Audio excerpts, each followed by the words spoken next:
5 ওয়াক্ত নামাজ জামাতের সাথে আদায় করা আজিমুশান সুন্নত। যারা 5 ওয়াক্ত নামাজ জামাতের সাথে আদায় করবে, আল্লাহ পাক নিজের জিম্মায় তাদেরকে জান্নাতে পৌঁছে দিবেন।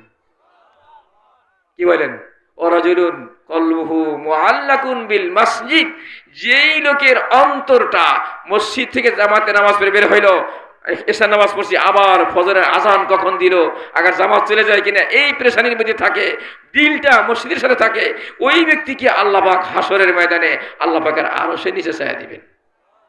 وقال رسول الله صلى الله عليه وسلم بشر المشائين في ظلم الليل إلى المسجد بالنور التام يوم القيامة بشر المشائين في ظلم الليل, যারা রাতের অন্ধকারে মসজিদে গমন করে এশার নামাজ পড়তে, ফজর নামাজ পড়ার জন্য মসজিদে যায়, তাদেরকে পরিপূর্ণ নূর প্রদান করা হবে হাসরের ময়দানে।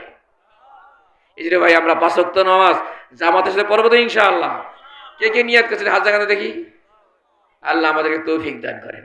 যারা 5 ওয়াক্ত নামাজ জামাতের সাথে গুরুত্ব সহকারে আদায় করবে, মৃত্যুর সময় আল্লাহ পাক ঈমানের সাথে দুনিয়া থেকে যাওয়ার তৌফিক দান করবেন, রিজিকের পেরেশানি দূর করে দিবেন, কবর আযাব মাফ করবেন, আমলনামা ডাইন হাতে দিবেন, পলসিরাত 20 দিন মতো পার করে দিবেন, আর বিনা হিসাবে জান্নাত দিয়ে দিবেন।